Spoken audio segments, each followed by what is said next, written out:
안녕하세요 여러분. 역사 두 번째 복습 강의 시작하겠습니다. 자, 우리 저번 시간까지는 우리 민족 말살 통치에 대해서 이야기해봤습니다.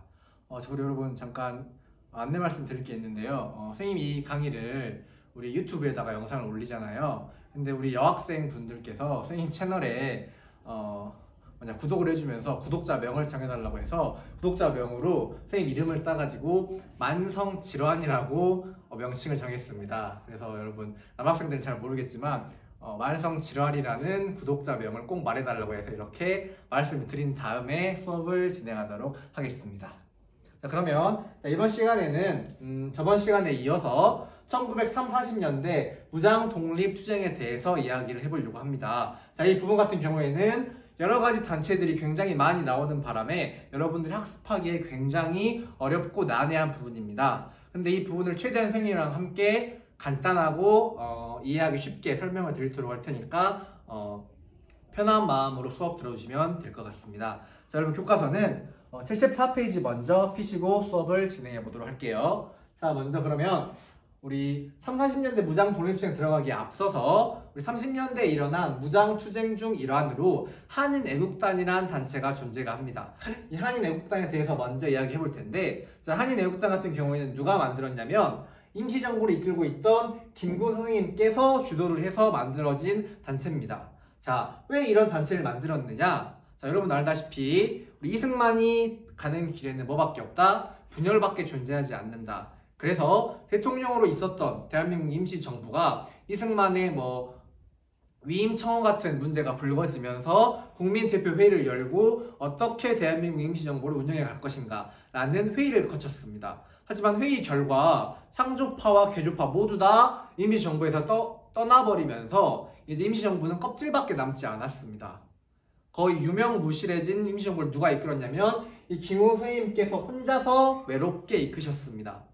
모든 사람들이, 심지어 임시정부가 망한 줄 아는 사람도 많았고요. 임시정부의 존재를 잘 알지 못하는 사람도 대다수였다고 합니다. 그만큼 존재감이 없이 일본의 감시와 탄압을 받으면서 힘겹게 목숨을 연맹하고 있는 와중에 우리 저번 시간에 배웠죠. 31년에 만주 사변이 터지면서 국제 정세가 바뀌게 됩니다. 이렇게 되자 김구 선생님은 아직 임시정부가 사라지지 않았다, 아직 존재한다 라는 걸 세계에 알리기 위해서 어떤 단체를, 한인애국단이라는 단체를 조직하게 된 겁니다. 자, 세계인에게 강한 충격으로서 임시정부의 존재를 알리기 위해서는 강력한 방법이 필요하겠죠. 그래서 방법 중 일환으로 고른 게 평화적인 방법, 무장투쟁이 아닌 의열투쟁을 투쟁의 방법으로 선택을 하게 됩니다. 여러분, 의열투쟁하면 어떤 단체가 떠오르시나요? 네, 그렇죠. 김원봉이 만들었던 의열단이 떠오르시죠. 자, 이 의열단은 3.1운동이 너무 평화적인 방법이었다. 일본은 우리가 평화적으로 나오면 나올수록 더욱더 잔인하고 강압적인 방법을 썼다. 그렇다면 우리는 평화적인 방법이 아닌 일본에게 강력한 충격을 주는 폭탄 또는 테러 또는 요인 암살 같은 방법으로 투쟁을 하는 것을 의열투쟁이라고 했습니다. 김구 선생님은 이러한 방법으로서 임시정부의 존재를 세계에 각인시키기 위해 조직하게 된 겁니다. 자, 이 한인애국단에 활동하신 분은 두 분이 계십니다. 한 분은 이봉창 열사, 또 한 분은 윤봉길 열사, 이 두 분이 계십니다. 자, 그럼 첫 번째로 우리 이봉창 열사 같은 경우에는 어릴 때 부모님을 여의고 일본으로 건너가서 일본인 부모 밑에서 양자로 들어가서 생활을 하게 됩니다. 그러다가 문득 식민 지배를 받던 또는 일본 내에서 차별받는 조선인의 모습을 보면서 내가 나의 조국 조선을 위해서 뭘 할 수 있을까라는 고민을 하다가 김구 선생님을 찾아가게 되는 겁니다. 선생님, 제가 우리 조국인 조선을 위해서 무언가 할 수 있는 일을 주십시오 라고 하자, 처음에는 김구 선생님도 만류했지만 이봉창 열사의 강인한 의지와 빛나는 눈빛을 보면서 임무를 부여하게 됩니다. 그 임무가 뭐였냐면, 자, 일본의 국왕은 일본의 천황이겠죠. 일본의 천황이 어떤 행사를 하기 위해서 마차를 타고 이동한다는 첩보를 받았습니다. 그 첩보를 바탕으로 해서 이 국왕에게 폭탄을 던져서 그를 암살하려고 계획을 짰어요. 그런데 안타깝게도 여러분, 마차가 여러 대가 움직였는데 국왕이 탄 마차 뒤에 있는 마차를 실수로 잘못 알아서 맞추는 바람에 결국에는 실패로 끝나게 됐습니다. 참 안타깝죠. 이때 국왕을 제거했다면 조금 더 우리 민족의 항일 투쟁 의지가 활활 타올랐을 텐데요. 좀 안타까워요. 두 번째는 바로 윤봉길 열사가 행했던 상하이 훈커우 공원에서 폭탄을 투척한 일입니다. 자, 이 사건은 성공을 했어요. 자, 일본은 만주 사변을 일으킨 다음에 밑으로 내려가서 상하이도 점령을 하게 됩니다. 상하이는 한문으로 하면 상해라고 부릅니다. 자, 상하이를 점령한 다음에 우리 일본군이 상하이를 점령했기 때문에 이를 축하한다 라는 뜻에서 훈커우 공원에서 상해 점령 축하 기념 행사를 열었습니다. 이 행사에 몰래 잠입을 한 윤봉길 열사는 폭탄을 2개를 준비했어요. 자, 여러분 보통 윤봉길 열사 하면은 도시락 폭탄을 떠올리기 쉬우신데 윤봉길 열사님이 의거에 성공한 폭탄은 도시락 폭탄이 아니라 물통 모양의 폭탄이었습니다.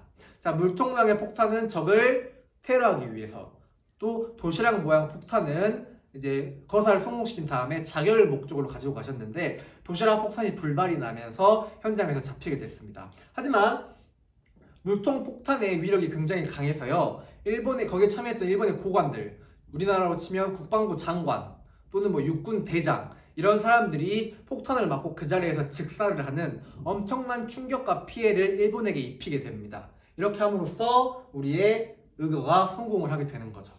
자, 그런데 이러한 2가지 의거 활동이 여기로만 끝나는 게 아니라 어떤 영향을 줬습니다. 어떤 영향을 줬냐면 우리나라의 독립운동에 무관심했던 또는 별로 좋아하지 않았던, 탐탁지 않게 여겼던 중국 정부가 이를 계기로 해서 커다란 감명을 받습니다. 이때 당시에 중국 정부를 이끌었던 장제스라는 사람이 있어요. 이 장제스가 이렇게 말하면서 깜짝 놀랐다고 해요. 수억의 중국인도 하지 못했던 일을 저기 변방의 조선의 한 젊은 청년이 해냈다. 이것은 실로 대단하고 위대한 일이다 라고 엄청난 칭찬 같은 걸 했다고 합니다. 그러면서 우리나라에 대한 인식이 바뀌면서 중국 정부가 우리 대한민국 임시정부를 적극적으로 지원해는 결정적인 계기가 된 겁니다. 이러한 영향 때문에 이 2분의 의열투쟁 활동이 빛을 발하게 되는 겁니다. 이해가 가시나요? 자, 좋아요. 근데 여러분, 한 가지 말씀드릴 게 있는데, 우리 입장에서는 이 2분의 의거는 의열투쟁이자 빛나는 항일운동 역사입니다. 하지만 일본인이 느끼기에는 자신들의 고관을 암살했던 잔혹한 테러 활동이 되겠죠. 이렇게 하나의 사건은 생각하는 나라의 입장에 따라서 다르게 인식할 수 있다라는 점을 염두에 두시고 역사 공부를 했으면 좋겠습니다. 자, 이어서 2번째로 본격적으로 알아볼 내용이 바로 오늘의 하이라이트인 무장독립투쟁에 대해서 이야기해 보려고 합니다. 자, 무장독립투쟁은 크게 2개의 지역, 하나는 우리 한반도 위쪽에 있는 만주 지역, 또 하나는 만리장성 아래쪽인 중국 관내에서 벌어진 활동, 이 2가지를 중심으로 해서 이야기해 보려고 합니다. 자, 그럼 첫 번째로 우리 먼저 살펴볼 내용은 만주 지역에서 실시했던 무장독립투쟁에 대해서 알아봅시다. 자, 이 지역의 특징이 뭐냐면 바로 이때는 만주 사변으로 이미 만주 지역에 일본군이 들어와서 만주국이라는 괴뢰 정부를 세웠기 때문에 중국인, 조선인 할 거 없이 공통의 적이 누구예요, 여러분? 일본이 되는 겁니다. 그래서 이 시기의 핵심 키워드는 뭐냐면 한국과 중국이 뭐했다? 함께 싸웠다 라고 해서 한중연합작전이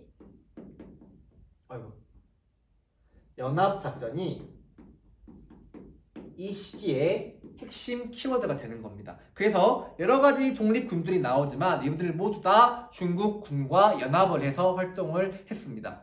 자, 첫 번째로 볼게요. 자, 한국 독립군과 조선혁명군 2개의 군대가 독립군이 나옵니다. 자, 이 2개 같은 경우에는 우리가 20년대의 역사, 우리가 배웠던 내용들을 되짚어 보게 되면은 만주 지역에서 여러 가지 일들이 벌어졌죠.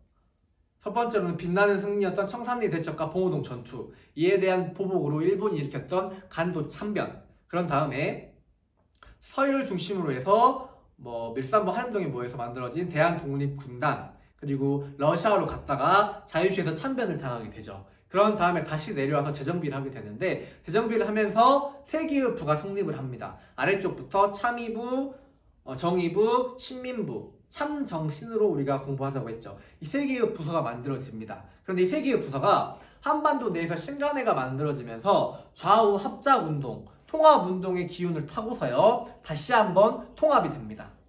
하나의 단체로 통합이 됐다면 여러분들 공부하기 참 편했겠지만 안타깝게도 두 개의 단체로 통합이 됩니다. 하나는 남쪽에 위치했던 국민부, 또 하나는 북쪽에 위치했던 혁신의회, 이 두 개의 통합단체가 등장을 하게 되는 겁니다. 그런데 이 단체가 30년대 넘어오면서 어떻게 되는 거예요?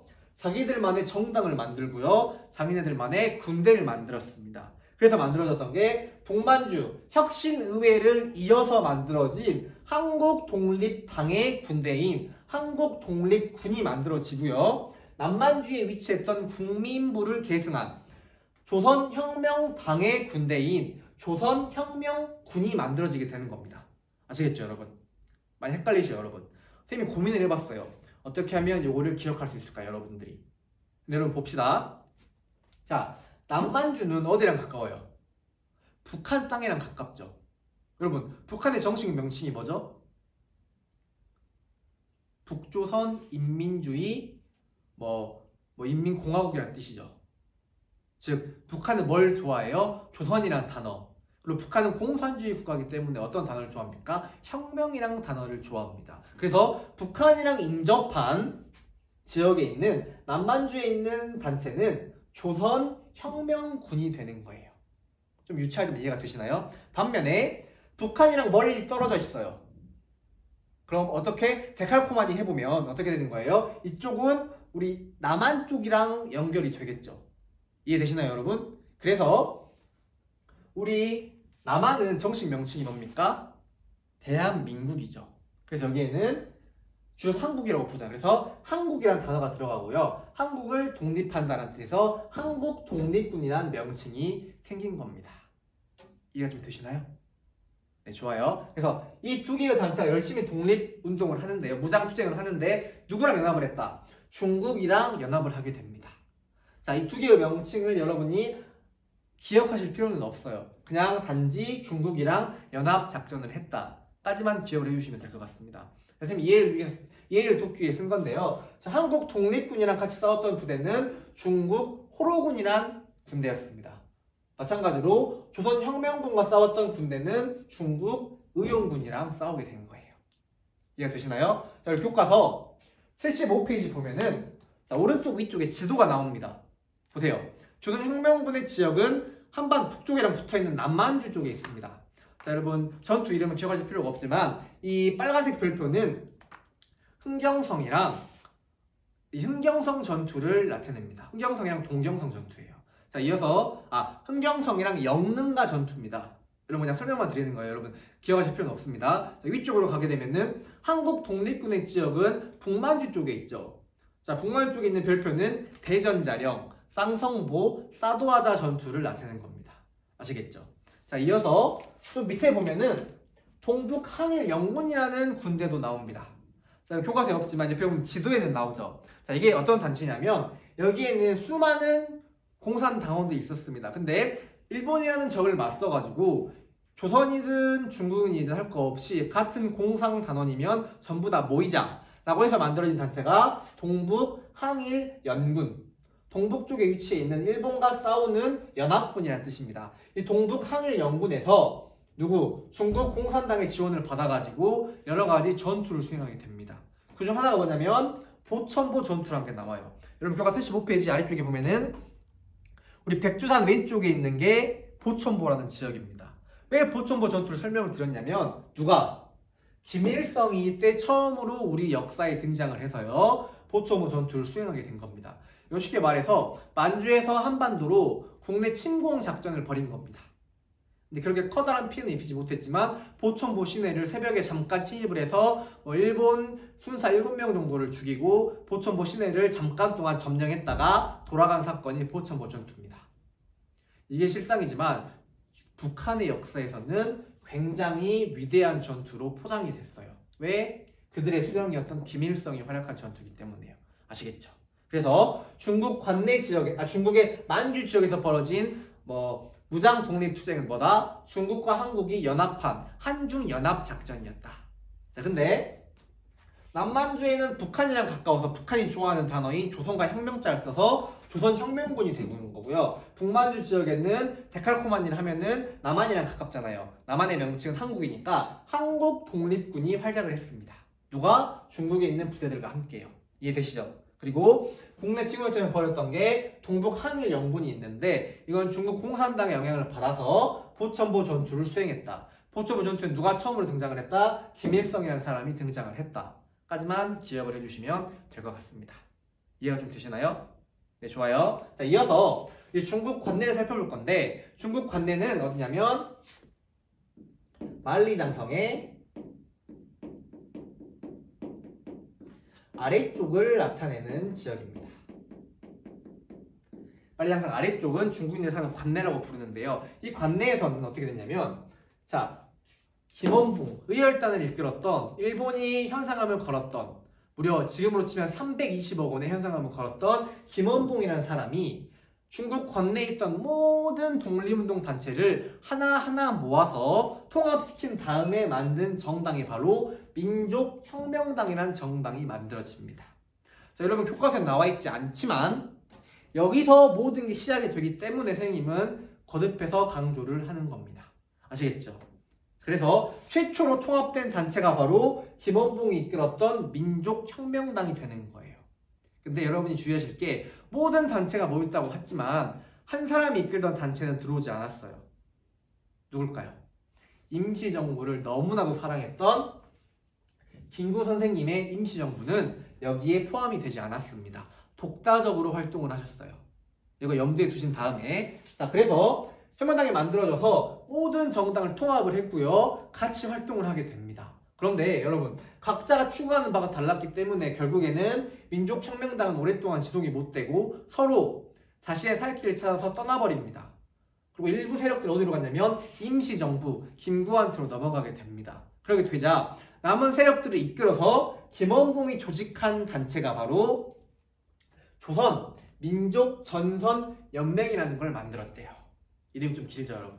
근데 이 조선민족전선연맹이 중요한 게 아니라 김원봉을 필두로 만든 군사기구가 중요한 거예요.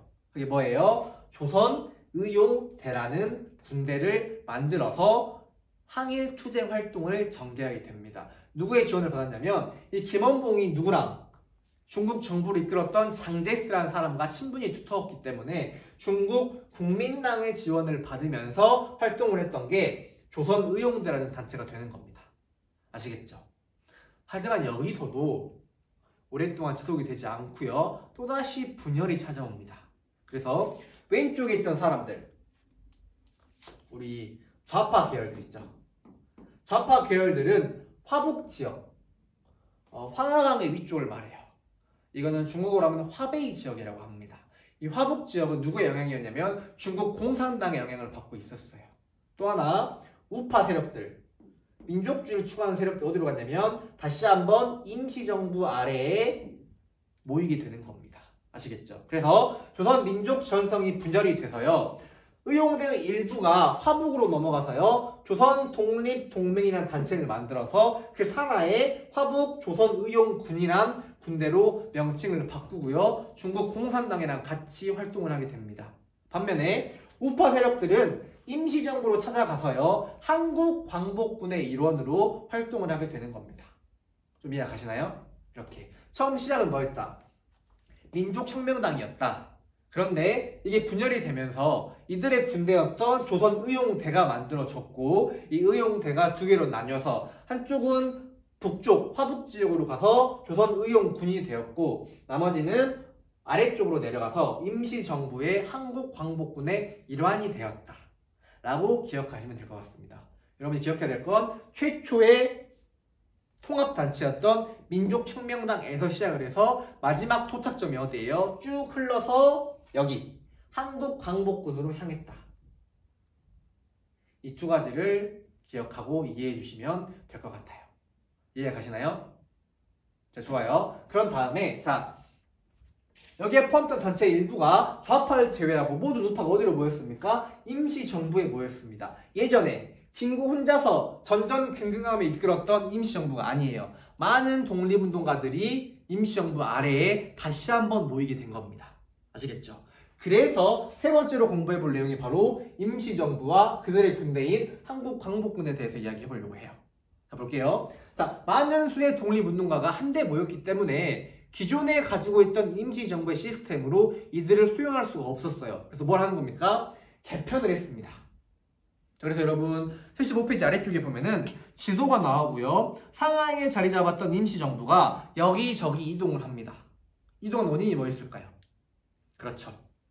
바로 한인 애국단의 활동으로 일본군의 감시가 삼엄해지자 또 한인 애국단을 잡기 위해서 일본군에게 막대한 피해를 입혔던 한인 애국단을 잡기 위해서 혈안이 돼서 움직이니까 한국광복군을 임시정부를 이끌었던 김구가 임시정부를 데리고 이곳 저곳을 이동하다가 마지막으로 도착한 장소가 바로 사천성에 위치한 충칭, 중국어로 하면 한자어로 하면은 중경이라는 지역에 자리를 잡게 됩니다. 그런 다음에 어떻게 임시정부를 개편을 하게 됩니다. 그러면서 자, 우리가 광복 후에 맞이하게 될 정부가 어떤 식으로 만들었으면 좋겠다라는 걸 세계에 알려요. 그게 뭐냐면 바로 건국 강령이 되는 겁니다. 이 강령 안에 들어가 있는 내용이 뭐냐면 바로 조수왕이라는 사람이 주장했던 삼균주의가 들어가요. 우리가 평균, 균등하다 할 때 그 균자를 쓰는 겁니다. 세 가지를 균등하게 만들겠다. 이게 바로 조수왕이 주장했던 삼균주의가 됩니다. 여기서 말하는 세 가지 균은 뭐냐면 첫 번째는 정치, 두 번째는 교육, 세 번째는 좀 의아하게도 경제가 들어갑니다. 이 정치, 교육, 경제를 균등히 하겠다. 이게 바로 조수왕이 주장했던 삼균주의이자 대한민국 임시정부의 건국 강령이 되는 겁니다. 자, 경제의 평등은 어디서 주장하는 내용일까요? 사회주의에서 주장하는 내용입니다. 하지만 그럼에도 불구하고 김구가 이 경제의 평등을 받아들인 이유는 뭐예요? 여러 계파의 독립운동가를 한데 모았기 때문에 그들의 이탈을 막고 통합을 시키기 위해서 이러한 내용을 받아들였다고 합니다. 아시겠죠? 임시정부가 개편이 됐고 충칭의 자리를 잡았으며 새롭게 만들어질 광복 이후에 만들어질 대한민국의 미래에 대해서 건국 강령을 제정했다. 이 건국 강령은 조수왕이라는 사람의 삼균주의를 받아들였는데 삼균주의의 내용은 뭐다? 정치, 교육, 경제를 평등히 하는 국가를 만들겠다가 되는 겁니다.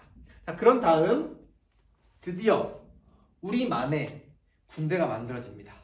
임시정부가 직접적으로 무력을 행사할 수 있는 기구, 바로 한국광복군이 드디어 창설이 되는 겁니다. 이해가시나요, 여러분? 자, 그래서 이 한국광복군이 창설하게 되면서 본격적으로 일본에게 무장 독립투쟁을 전개하게 되는 겁니다. 이해되시나요? 오케이. 그래서 자, 한국광복군의 내용을 세 가지만 꼽아보자면 뭐가 있냐면 첫 번째는 뭐가 있냐면 자, 이때 당시는 한국광복군이 만들어질 1940년대는 때마침 독일과 일본, 이탈리아 세 개의 국가가 추축국을 이뤄서 다른 나라들을 침략했던 세계 2차 세계대전이 벌어지던 시기였습니다. 이 세 개의 추축국에 맞서서 미국과 영국을 필두로 했던 게 연합국이 있었어요. 그래서 임시정부는 우리도 세계에 독립된 임시정부로 인정을 해달라고 해서 인정을 받고요. 연합국의 일원으로 세계 2차 대전에 참전을 합니다. 그러면서 세계 2차 대전을 일으켰던 전범 국가인 독일과 일본에게 뭘 하는 거예요? 선전포고를 하는 겁니다. 뭐의 일환으로요? 우리도 뭐다? 우리도 연합국의 일원으로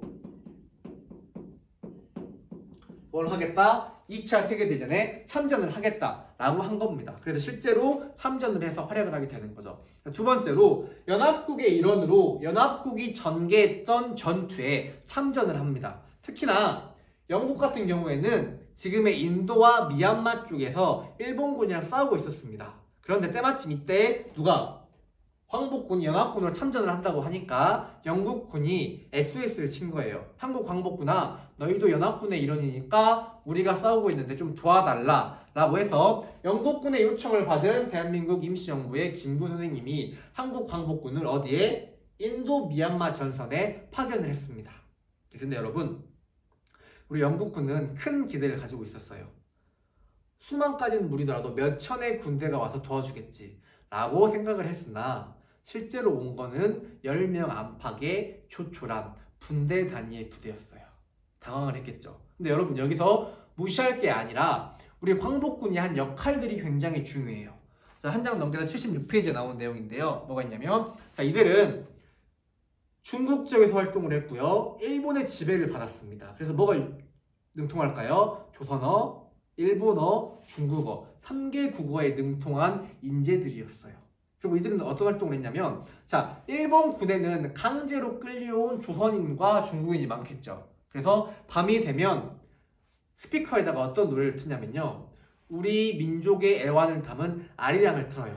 아리랑 하면서. 그러면 일본군에 들어있던 조선인들의 마음이 흔들리겠죠. 그러면서 대적 선전 방송을 하는 겁니다.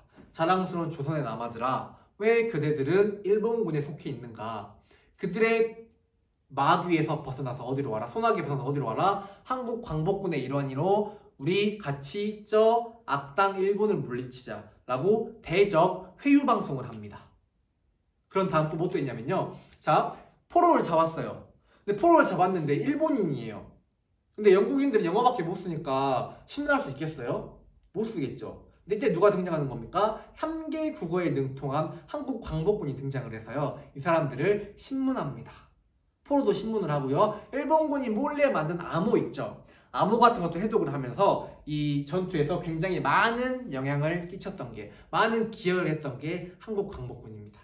자, 종합해보자면 대적 회유 방송, 또 뭐 포로 신문, 또 뭐가 있어요? 암호 해독, 이런 것들 같은 중요한 업무들을, 임무들을 잘 수행했다 라고 이해하시면 될 것 같습니다. 자, 세 번째로 뭐가 있었냐면, 자, 여러분 미국 하면은 정보를 다루는 기구가 두 가지가 있습니다. 연방경찰인 FBI랑 우리나라로 치면 국정원의 임무를 담당하는, 우리가 잘 알고 있는 CIS가 있죠. 근데 CIS의 전 명칭이 뭐였냐면 전략사무국 OSS라는 단체였습니다.